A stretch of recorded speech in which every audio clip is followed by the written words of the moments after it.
नहीं देखा तो हम वेबनेस भी कर सकते हैं। सॉरी एंडेस आप भी चाहो तो एंडेस एक्सेस ले लो। 197 197 309 309 028 028 आपको दिख रहा है?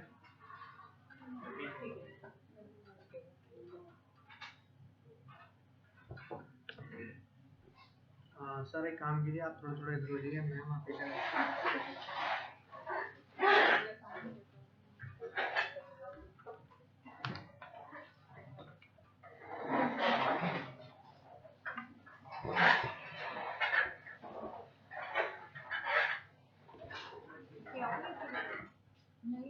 यहाँ देखना है ना, आपको जहाँ से विजिबल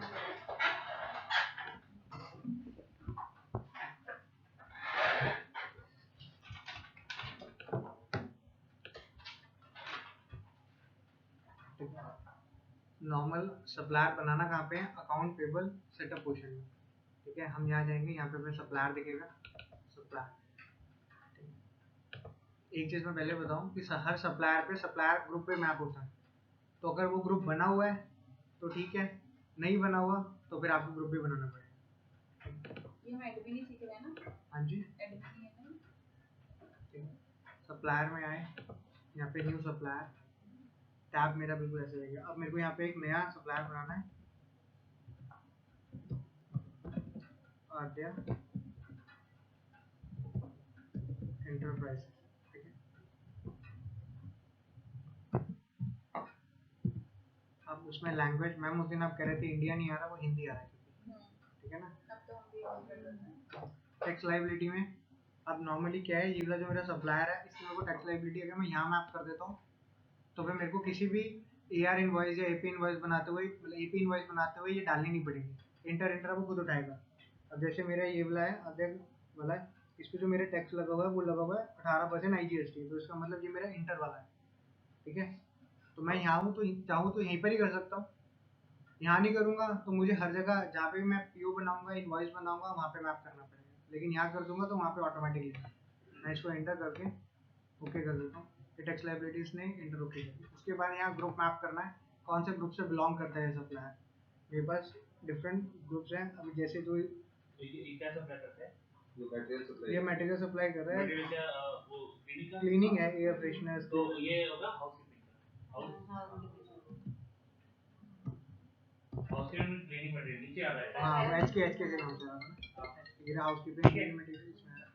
अब ये टर्म्स क्या है कि इसको मैं पेमेंट कब करूँगा, मतलब अगर वैसे तो हमारे यहाँ जो RKCU में डिफाइंड है वो या तो इस महीने की 23 या अगले महीने की 30, ये डिफाइंड है, यही हमारा बेसिक चल रहा है। करंट मंथ 23 तारीख को। ठीक है, तो यहाँ पे मैं 23rd ऑफ करंट मंथ लिख दूंगा। ठीक है, इससे क्या होगा, आपने ये मैप कर दिया, मैप करने के बाद इसकी ड्यू डेट हमेशा इस मंथ की 23 ही दिखाएगा। ठीक है ना, लेकिन हाँ ये करंट ऑफ 23rd लिखा हुआ है, लेकिन मान लो अगर आपने इसको इनवॉइस बनाया 21 तारीख का और करंट मंथ में तो मतलब 2 दिन फॉल करता है, तो वो भी करंट नहीं लेगा, वो नेक्स्ट मंथ लेगा ऑटोमेटिक। ठीक है, ये जो हुआ है वो सर ने लगवाया हुआ है। शिप है जो मैम जैसे अभी वो आ रहा था, हमने एयर रोड जो डाला था, इसको मैं अगर यहीं पे मैप कर दूंगा तो वहाँ डालना नहीं पड़ेगा, तो मैं यहाँ पे इसे रोड डाल देता हूँ। ठीक है, सेव किया। यहाँ पे ना एक एरर देगा सप्लायर डिफॉल्ट का, ये एरर हमेशा देगा। ये एरर, हाँ ये एरर आपको कैसे, ये वाला एरर अभी आ रहा है, नेक्स्ट इंस्टांस में नहीं आएगा। ठीक है ना, ये बाद में नहीं आएगा, लेकिन स्टिल अभी आ रहा है तो मैं बता देता हूँ। हाँ, यहाँ पे हम इंडिया टैब में गए, यहाँ पे डिफॉल्ट ट्रांसपोर्टर पे क्लिक किया, सॉरी यहाँ पे हमने ट्रांसपोर्ट पे टिक किया, इस पे किया NA और सेव कर दिया।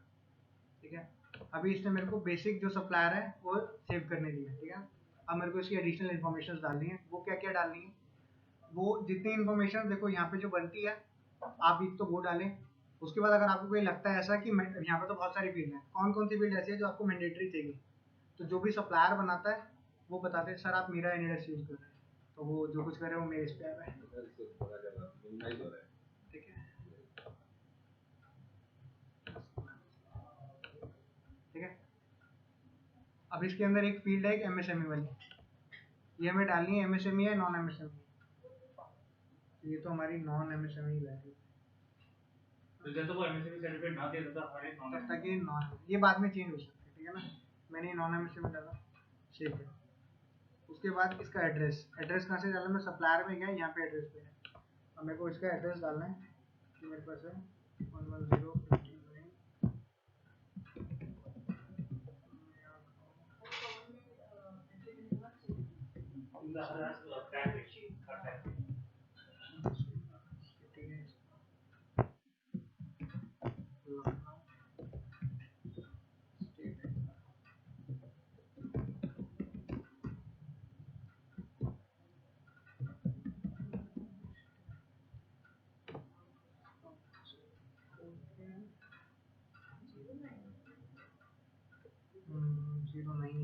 इसके आगे का। अब उसके बाद सप्लायर में मैंने बेसिक इन्फॉर्मेशन डाली है। बिजनेस कैटेगरी में मेरे को डालना है कि ये बंदा रजिस्टर्ड है, अनरजिस्टर्ड है, ठीक है। वो यहाँ पे ये जीएसटी पर्पज से डिटेल्स देना है। तो ये नॉर्मली रजिस्टर है क्योंकि ये अपना बिल दे रहा है जीएसटी वाला, तो मैं नॉन रजिस्टर उसको रजिस्टर पे मैप कर दूंगा। सप्लायर की एड्रेस इधर ही, सप्लायर के अंदर जो मेरा ये टैब है इसमें मैं इंडिया पे गया, इसके अंदर सप्लायर एंटिटी टाइप ये बताएगा ये कंपनी है, गवर्नमेंट है या फिर नॉन कॉर्पोरेट अथॉरिटी है। तो ये आते एंटरप्राइज है, ये हमारी नॉन कॉर्पोरेट है, प्राइवेट लिमिटेड वगैरह कुछ नहीं है, ठीक है। नॉन कॉर्पोरेट में डाला। इसका पैन नंबर अगर मेरे को दिया हुआ है इसमें तो जीएसटी में अंदर डाले हुआ ना, पैन नंबर दिया जीएसटी से, तो जीएसटी के लिए मेरे पास इधर जीएसटी आईडी का नंबर है, तो मैं वो यहाँ पे डाल देता हूँ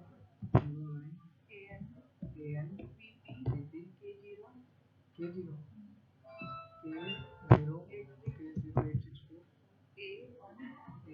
A1ZA। इसी में से पैन कार्ड डालता हूँ। पैन कार्ड पहले तो 3 डिजिट से 2 डिजिट छोड़ के बाकी का सारा पैन कार्ड। हाँ वही वो फोटो भी ले सकता है, अगर आप जीएसटी नंबर डालो तो पैन ये फोटो ले सकता है। वो वैलिडेशन लगवानी पड़ेगी। हाँ जी, आप वैलिडेशन लगवा भी दो तो बेटर है, क्योंकि ये अननेसेसरी है। एंट्री पॉइंट हो जाता है। जीएसटी नंबर डालते ही जो बीच के वो जो रहता है वो अपने आप यहाँ पे उठाना है। पैन नंबर की होते हैं तो ऑटो उठा देगा। अच्छा जीएसटी कंप्लाइंस रेट क्या है?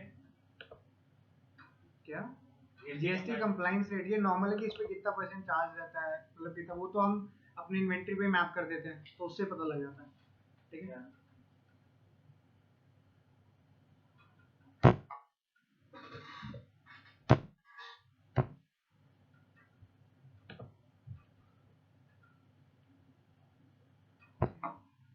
मैंने इसको सेव कर दिया।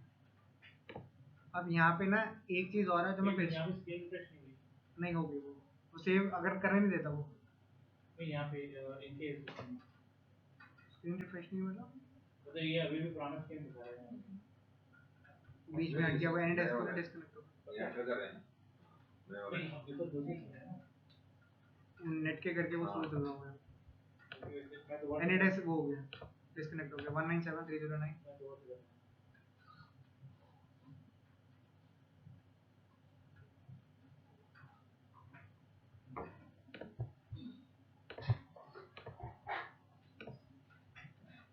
ठीक है सर, ठीक है ना। हम एक एक डिटेल डाल के जब सेव करते रहेंगे तो वो हमें सेव तब तक करने देगा जब तक हम वैलिड इन्फॉर्मेशन डाल रहे हैं, नहीं तो वो हर बार हमें कोई ना कोई एरर देगा, ठीक है ना। अब इसके अंदर एक चीज़ और है जो मैं आपको फिर से बता देता हूँ, जीएल कंट्रोल कोड्स। सर ये वैसे यतीन सर ये आप ही चेक कीजिएगा कि कंट्रोल कोड डाले या नहीं डाले, ठीक है ना। तो ये कौन से रिलेटेड है? हाँ अकाउंट से रिलेटेड है, और जब तक आप ये नहीं करेंगे ना तब तक वो हम लेजर हिट नहीं करेंगे। अब कंट्रोल कोड्स के लिए यहाँ पे मैं न्यू कंट्रोल कोड्स में आया, ठीक है ना, टाइप में गया, टाइप में तो वो हमेशा एपी दिखाएगा मेरे को, एपी उसमें आया। अब कंट्रोल मुझे मैप करना है ये कौन से मेरा उससे रिलेटेड है। अब जैसे हमने हाउसकीपिंग वाला डाला था तो ये हाउसकीपिंग डाल के मैंने इसे स्ट्रेट कर दिया। तो अब जो मैंने हाउसकीपिंग का जीएल कंट्रोल लिखा हुआ है ना सर, अगर मैं दिखा देता हूँ आपको उसमें क्या क्या मैप है, ये आपको समझने की जरूरत नहीं, ठीक है ना, नहीं तो आप जो वो है वो भी कंफ्यूज हो जाएंगे। तो यतीन सर हाउसकीपिंग वाला जो मैंने जीएल कंट्रोल बनाया था उसके अंदर जो मैंने बनाया हुआ है ना, जब भी मैं इसे पेमेंट बुक करूंगा तो ये हाउसकीपिंग एक्सपेंसेस पेबल में ही हिट करेगा, ठीक है ना। तो ये कंट्रोल कोड जो है ये आपको देखना है कि ये तो मैप नहीं करके देंगे, तो ये आपको ही मैप करना है, ठीक है। हाँ ठीक है ना। अब उसके बाद मैं इसको बंद कर देता हूँ। सेव कर दिया मैंने। अब ये सप्लायर मेरे को सेव करने देंगे, ठीक है ना, मेरे को सेव करने दिया इसने, अभी मैंने इसको अप्रूवल नहीं किया, ठीक है। जीएल डाल के देंगे कि नहीं ये नहीं डाल के देंगे जी आपको, तो विदाउट ये सेव हो जाएगा ऑन पेपर। जीएल कंट्रोल डालोगे वो सेव हो जाएगा, लेकिन जो बंदा एंट्री करेगा ना पीओ बना लेगा, जीआर वर्क कर लेगा, लेकिन हाँ ये जीएल कंट्रोल तो डाल नहीं पाएंगे। हाँ विदाउट जीएल कंट्रोल के क्या अप्रूवल के लिए आ जाएगा मेरे पास? हाँ बिल्कुल आ जाएगा, आ जाएगा। एक डिलीवरी कैसे करेगा, अप्रूव करके फिर अपडेट करेगा क्या? नहीं नहीं, पहले अपडेट करे फिर अप्रूव कर दे। पक्का, क्योंकि वो रीड ओनली मोड में चला जाता है जब तक अप्रूव नहीं होता। हाँ लेकिन जब तक ये अप्रूव नहीं करेंगे तब तक ना पीओ बन सकता ना अच्छा। जीआरएन बन सकता, तो लेकिन ये तो रीड- यूज ही नहीं कर पाएंगे। लेकिन रीड ओनली मोड में नहीं जाएगा। नहीं, ठीक है। रीड ओनली इनके पास रहेगा, रीड ओनली मोड में इनके पास मेरे रहेगा। पास आएगा पूरा एक्सेस रहेगा। हाँ आपके पास पूरा रहेगा, हाँ आपके पास पूरा रहेगा, ठीक है तो ना। फिर आप ये दिन ठीक है, अभी ये हमने आधे इंटरफेस बनाया, मैं इसको अप्रूव नहीं कर रहा, ठीक है। मैं आपको पीओ बना के दिखाता हूँ, मैं आपको दिखा देता हूँ कि ये लेगा नहीं। जनरल ऑपरेशन में है एंट्री, हर पीओ के लिए थोड़ी नहीं जाएगा। नहीं एक बार one अप्रूव time कर, है ना। एक बार सप्लायर अप्रूव हो गया उसके बाद आप कुछ भी कीजिए। मैंने न्यू किया, तो यहाँ पे मैं सप्लायर लेता हूँ, आ गया। इसको मैं ओके, इसने यहाँ पे दिखाया सब this supplier is not approve.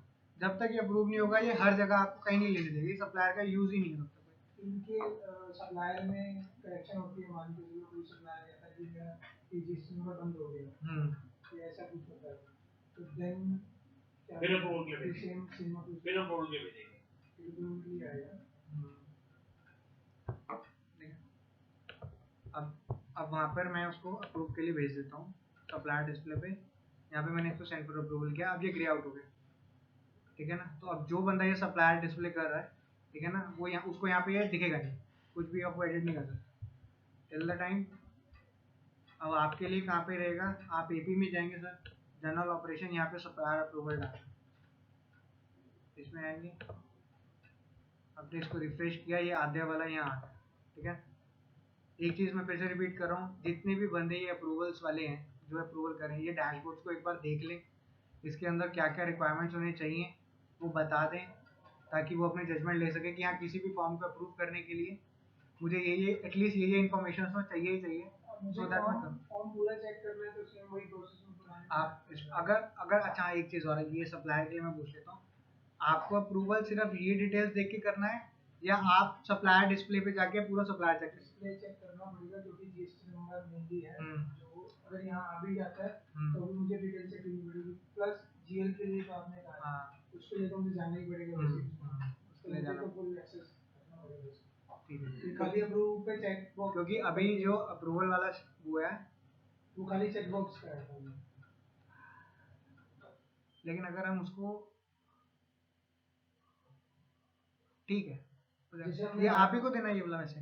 हाँ जैसे हमने पहले भी आपसे बात करी थी कि यहीं से ही हम चले जाएं फॉर्म में, ऐसा तो हो नहीं पाएगा। नहीं वो होगा नहीं, लेकिन वैसे ही हो जाएगा, लेकिन ये है कि अभी वो फॉर्म ग्रे आउट है, ठीक है ना, अभी हम अभी उस पर चेंजेस नहीं कर सकते, लेकिन सिर्फ ये रहेगा कि वो मैं पूछ के बता दूंगा। यही मेरा आपसे अभी हाँ ये हाँ ये अगर मेरे को आप इन्होंने भेज दिया सेंटर तो वो ग्रे आपके लिए एडिटेबल रहना चाहिए, वो इनके लिए नहीं रहेगा, ठीक है ना। तो जो एंड यूजर, मतलब मैं आ जाऊंगा उस टाइम, मैं एंड यूजर हो जाऊंगा, फिर तो आप मेरे पास एक्सेस होनी चाहिए कि मैं सब कुछ भी, जैसे ये चीज एचओडी के पास भी होनी चाहिए, जो हम सेंटर अप्रूवल करते हैं तो उनके पास भी एक्सेस होना चाहिए, मे भी उनको कुछ ऐसी चीज चाहिए, तो स्पेशली मान के चलो यतीन है, तो यतीन को बुलाएंगे, यतीन प्रेजेंट नहीं है तो वो एक्सेस करके देख सके, वो अनअप्रूव करेंगे जब जाके उनका एक्सेस ले पाएंगे, वो वो सीधा तो डायरेक्टली उसको एक्सेस देंगे ना, वो उसका ऑटोमेटिक हाँ उसके पास ऑटोमेटिक सब पूरा ये check नाम से करने का नहीं होगा, होगा। एक्सेस के साथ होगा, जैसे 2 जनों की है 2 जनों के पास होगा, 5 जनों की 5 जनों के मैं वही बात है, सर, मैंने ये ना- सेंटर अप्रूवल कर दिया, मैं तो देख नहीं सकता। अभी ये जो है ना, ये एक्चुअल में क्या है, ये मेकर चेकर अप्रूवल है। जी मेकर चेकर मतलब कि ये सिर्फ मेकर है, आप सिर्फ चेकर है। yes. अब इसके अंदर हम क्या कर सकते हैं कि इनको सिर्फ रखेंगे मेकर, आपको रखेंगे मेकर चेकर, कि आप बना भी सकते हैं, आप चेक भी कर सकते हैं, लेकिन ये सिर्फ बना सकते हैं, ठीक है ना।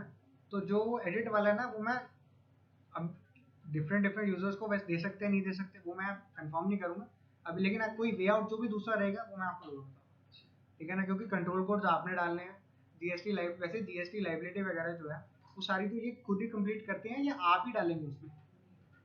ठीक है, इनके पास आ जाएगा नॉर्मली जीएसटी के लिए। इनके क्या है कि जीएसटी रेट वगैरह भी इसमें स्टार्टिंग में डाल देंगे। नहीं रेट तो नहीं, वो तो डाले तो जरूर। ग्रीन पे टाइम पे हाँ। जो रख के आएंगे वो डालेंगे। वो पार्ट पे लग जाएगा। नंबर मेनली रहता है कि जीएसटी नंबर करेक्ट है या इनकरेक्ट। अब जो आप जीएल का बता रहे हैं तो वो मैपिंग करना बहुत जरूरी है कि वो नहीं होगा तो एक्चुअल रिपोर्ट नहीं आ पाएगा। ठीक है। हाँ अगर जीएसटी नंबर भी इनकरेक्ट है तो भी हम कुछ भी कर लें, ये तो अप्रूव कर देगा। अगर जीएसटी नंबर इनकरेक्ट है, जीएल कंट्रोल छोड़ो, अगर जीएसटी नंबर इनकरेक्ट है तो वो आप ही ठीक करोगे या इनको बोलो? अगर मेरे पास आता है तो 2 मिनट का काम है, मैं चेक करके अप्रूव कर दूंगा, डाल दूंगा। अगर मान के चलो इन्होंने जीएसटी नंबर डाला और इन्होंने डॉक्यूमेंट भी मेरे पास भेज दिया, अब मैं फिर अनअप्रूव करके इनके पास भेजूं, ये भी अननेसेसरी काम होगा, तो वो काम भी नहीं करना। अगर मैं जीएसटी नंबर चेक करके वो पोर्टल से तो ठीक है, ये हो जाएगा कि जीएसटी नंबर नहीं पूरा चेक करके ये दे सकते हैं कि भाई जीएसटी कंप्लीट है, इस बार आएगा, इस बार आएगा। वो तो मैम आप ही देंगे ना, जब जीएसटी सर्टिफिकेट आपके पास आ जाएगा। आप लोग अपना अपलोड कर दिया। जेन्युइनिटी चेक करनी है कि वो जीएसटी सर्टिफिकेट किसी ने बोगस तो नहीं दिया। नहीं वैसे तो चेक करा सकते हैं ऐसे, अगर जीएसटी नंबर जैसे नहीं, चेक कराने का एक ही तरीका है कि आप डॉक्यूमेंट अपलोड कर दीजिए फ्री, और आपने जैसे बोल दिया कि हाँ मैंने ये डॉक्यूमेंट बनाया है, अब ये अपने आप ही चेक करेगा, डॉक्यूमेंट डाउनलोड करेगा, चेक करेगा, अप्रूव करेगा। ठीक है, ये हो जाएगा उसमें वेरीफाई ये करेगा और यही कर सकता है, पोर्टल पे जाके करना है। हमें तो पोर्टल का नहीं पता ना। तो उसके यूजर में वैसे ही रहेगा कि इनके पास सिर्फ मेकर राइट रहेगा, आपके पास मेकर चेक करने का। तो अभी इसको ऐसा बताओ कि पहले अप्रूव करे फिर चेक करे और उसके बाद में खुद को अप्रूव करके ओके कर दे। प्रूव कर देखो, जैसे अभी यहाँ पर आया ना, ठीक है, अभी आपने यहाँ नहीं, फिर वो अभी उस हिसाब से वो पूरा शायद बना नहीं हुआ है, ठीक है। और मैं थोड़ा वैसे जुगाड़ करना चाहिए। क्योंकि देखो जीएसटी रिलेटेड है, ये बात तो क्लियर है। जीएसटी रिलेटेड है तो मैं खुद ही कर दूंगा, लेकिन अगर बाकी कुछ अगर प्रॉब्लम रहेगी कि भैया काफी सारा इशू है तो मुझे रीसेंड करना पड़ेगा। अभी देखिए, जैसे आप इस फॉर्म पे आए हुए हैं ना, ठीक है, आप इस पे राइट क्लिक करेंगे, जो भी आपको सप्लायर चाहिए ओपन विद करेंगे सप्लायर एंट्री, तो ये फॉर्म पे आप डायरेक्टली आ गए, ठीक है। अब बस यहाँ पे क्या रहेगा, आपके लिए ये चीज़ें ग्रे आउट नहीं रहेंगी, ठीक है। आप यहाँ पे जो इन्फॉर्मेशन आपको देखनी है, ठीक है, वो चेक करनी है, वो आपको मिल जाएगा यहाँ पे, ठीक है। आप इसके अंदर वो इन्फॉर्मेशन डाल दीजिए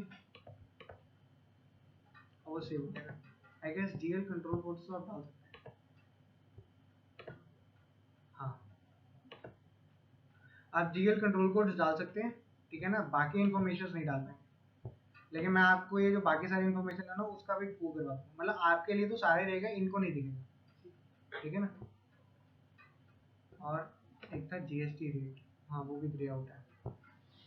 तो कंट्रोल कोड्स तो आप डाल सकते हैं, लेकिन बाकी इन्फॉर्मेशन ग्रे आउट है। जैसे हमारा टैक्स लायबिलिटी टाइप होता है वो plus GST number plus GL, तो ये तीन चीजें तो मेन रहेंगी, जो कि जो टैक्स लगता है इंटर लग रहा है या इंट्रा लग रहा है वो मुझे देखना पड़ेगा, प्लस जीएसटी नंबर देखना होगा और जीएल। तो फिर ये इतना वो उससे छोड़ के हम ये करते हैं कि अगर आपके पास आ रहा है, आपके पास मेकर चेक का राइट रहेगा, तो अगर आपके पास रहेगा तो आपको तो सारा कुछ एडिटेबल होगा, ठीक है ना, इनके पास नहीं रहेगा सेंड फॉर अप्रूवल, ठीक है। अब आपने ये सप्लायर आईडी जो है इसको अप्रूव कर दिया, अप्रूव करने के बाद नॉर्मल सेव रिफ्रेश कीजिए, वो यहाँ से हटकी, और अगर हम सप्लायर डिस्प्ले में जाते हैं तो आएंगे और इसको रिफ्रेश करेंगे तो अब ये सप्लायर यहाँ पे अप्रूव दिखाने लगता है। अरे मिस्टर ओवरसीज सर्टिफिकेट,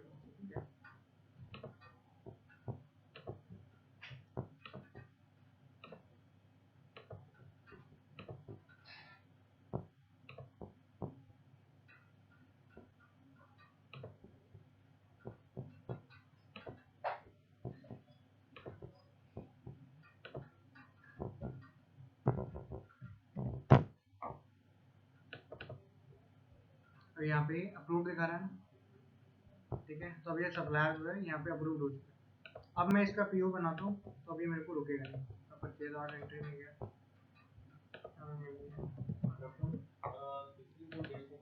अब इसने लिया नहीं, अब इसने नॉर्मल में को ले लिया, ठीक है ना। ये मेरा सप्लायर है। एक चीज़ जो मैंने आपको नहीं बताई वो बता देता हूँ, जब भी हम सप्लायर बनाएंगे, अब हमें इसमें मान लो इसके डॉक्यूमेंट्स अटैच करने हैं, तो उसके लिए यहाँ पर एक अटैचमेंट का वो है लोगो, उस पर क्लिक किया, उसके बाद यहाँ पे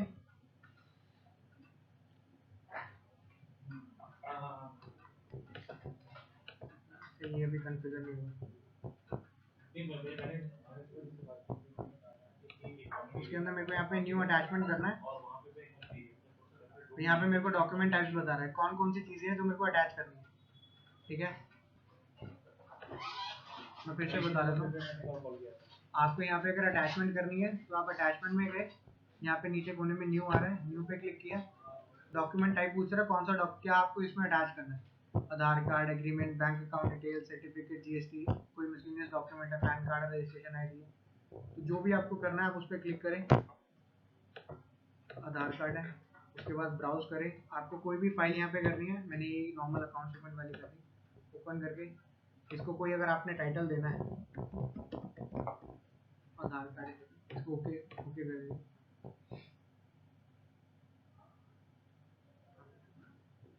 अच्छा, अब एक चीज़ देखना, ये यहाँ पे एरर ये दे रहा है कि ये जो मेरी फाइल है वो मैंने किसी और वेंडर पे भी कर रखी है, तो मेरे को इसलिए वो एरर दे रहा है। मैं स्टिल अब इसको ओके करूँगा तो मुझे करना है। अब यहाँ पे वो मेरी फाइल दिख रही है। अगर मेरे को ये देखना है अटैचमेंट में आधार कार्ड पे आया, इसको व्यू करूँगा और वो मेरी फाइल खुल जाएगी। ये मैंने फाइल रखी है। ठीक है, तो अटैचमेंट में मेरे को जो जो चीज़ें अटैच करनी है वो हम वहाँ पे आराम से कर सकते हैं। तो हम पहले ही अगर वेंडर बनाते टाइम अटैच कर दे तो वो कोई बात नहीं। तो सामने आपको शो करेगा, हाँ जी मैम। सारी चीजें शो करेगी वेंडर के साथ में। ये जो हाँ मतलब आपको अटैचमेंट में देखना पड़ेगा ना, अटैचमेंट में जाके तो देखना पड़ेगा, लेकिन एक बार आपने अपलोड कर दी फिर आप कुछ भी देख सकते हैं। अब जैसे ये है, क्या नाम है, आधे वाला ही है। अगर इसका कोई पैन कार्ड है वो है, आप उसको फाइल को नॉर्मल सिस्टम में डालें, अटैचमेंट में जाएंगे, यहाँ पे न्यू अटैच करेंगे तो वो डॉक्यूमेंट टाइप पूछेगा आपको कौन सा डालना है। एक्सेस तो कभी भी होगा डॉक्यूमेंट्स का। हाँ इससे मैंने को ये रहेगा कि इनके फ्यूचर एक रिपोजिटरी होगी ना, रिपोजिटरी इनके लिए भी होगी, अपलोड करने वाले के लिए भी। अब जैसे मैंने ये आधार कार्ड का डॉक्यूमेंट टाइप देके एक अपनी फाइल अटैच की थी, मैं इस पर क्लिक करके इस पर व्यू करूँगा, अपने फाइल खुल जाएगी।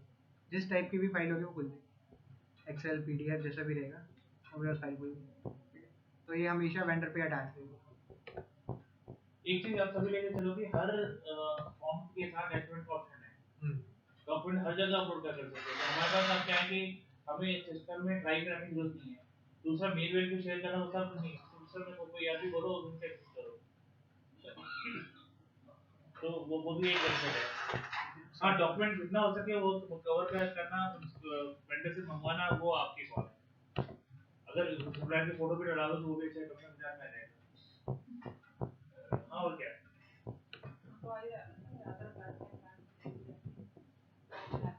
अरे बिजनेस का एक वेंडर है, मेरे को बात काफी साल बाद पता चला कि वो वेंडर है, मुझे तो ये भी काम करता है। हाँ, मैंने मेरे को भी करते हैं कि मैं तो वेंडर हूँ। कौन है जो एडवोकेट है वो हाई कोर्ट में। एडवोकेट है? अरे नहीं, वो सब अप्लाई करता है। हाँ हम मुकेश जेकेएम वाला एडवोकेट। अच्छा देखिए मैं, अच्छा एडवोकेट भी है और जिम की वीडियो दिखाता है तो बॉडी बिल्डर भी है।